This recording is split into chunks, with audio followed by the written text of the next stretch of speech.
केंद्रीय समितीनं केलेल्या कोरोनाच्या सर्वेत महाराष्ट्र अपयशी ठरला असं म्हणणं चुकीचं आहे, असं मत कोविड टास्क फोर्सचे सदस्य डॉक्टर संजय ओक यांनी व्यक्त केलं आहे। आणि महाराष्ट्र अपयशी ठरला असता तर धारावी घडली नसती असं देखील डॉक्टर ओक म्हणाले। दरम्यान 2021 हे वर्ष मास्क न टाकण्याचं वर्ष आहे, त्यामुळे मास्क वापरणं आणि सोबतच कोरोनाच्या पार्श्वभूमीवर असलेल्या नियमांचं पालन करणं आपण केलंच पाहिजे, हे नियम पाळलेच पाहिजे असं देखील डॉक्टर संजय ओक म्हणाले। त्यांच्याशी बातचीत केली आहे आमच्या प्रतिनिधी स्वाती लोखंडे ढोके यांनी। आपल्या बरोबर आहेत डॉक्टर संजय ओक। आपण थेट त्यांच्याकडे जाणून घेऊया, जे एक टास्क फोर्सचे सदस्य आहेत। सर, तुम्हाला वाटते का की महाराष्ट्र पूर्णपणे अपयशी ठरलंय? नाही, मला नाही वाटत महाराष्ट्र अपयशी ठरलाय। आपण म्हणलात तसं आर्थिक सर्वेक्षणाचा अहवाल आम्ही डोळ्याखालनं घातला आहे। त्याच्याबद्दल टास्क फोर्सचे सदस्य, वैद्यकीय शिक्षण विभाग आणि आपलं आरोग्य विभाग ह्या सगळ्यांचंच काही प्रतिपादन आहे। आम्हाला असं वाटतं की काही ठिकाणी ॲब्सोल्यूट फिगर्स ह्याचा विचार करण्याच्या ऐवजी इतके रुग्ण किंवा इतकी रुग्णसंख्या ही किती जनसंख्येमध्ये होती, किती दशलक्ष लोकांमागे रुग्ण होते, ज्याला एक रेशो म्हणतात, असे रेशो प्रपोर्शन्समध्ये जेव्हा विचार केला जातो तेव्हा ते जास्त संयुक्तिक असतं।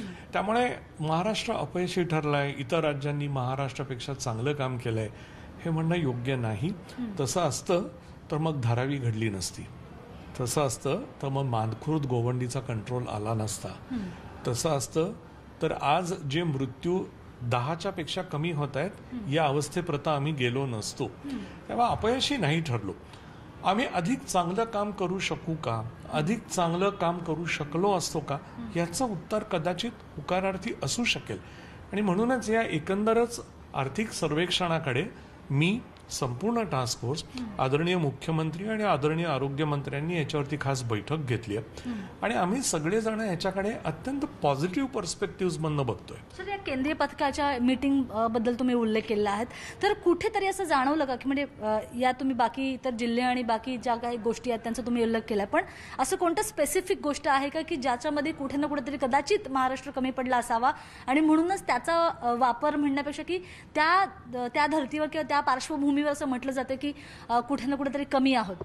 मी टीकेकडे नेहमीच आजवर सकारात्मक दृष्टिकोनातून बघत आलेलो आहे। कोणी टीका केली काही हरकत नाही, यातनं आपण चांगलं काय घेऊ शकू। तुमच्या मते कोविडची सध्या महाराष्ट्रातली परिस्थिती काय आहे?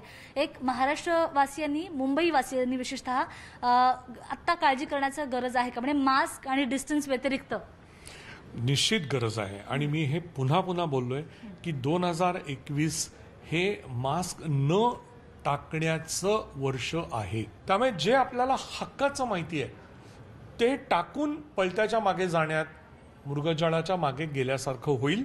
म्हणून मास्क सोडायचा नाही, म्हणून सोशल डिस्टन्सिंग टाळायचं नाही। 2021 दुसऱ्या बाजूला आपण लसीकरणाचा कार्यक्रम वाढवत राहू, या दोन्हीचा एकत्रित परिणाम असा होईल की जास्त चांगली हर्ड इम्युनिटी येईल आणि आपण कोरोनामधनं या वर्ष अखेरपर्यंत निश्चित मुक्त होऊ। तर हे होते डॉक्टर संजय ओक, जे स्वतः मेंबर आहेत त्या सगळ्या टास्क फोर्सच्या। स्वप्नील धुरीसह स्वाती लोखंडे, न्यूज 18 लोकमत, मुंबई।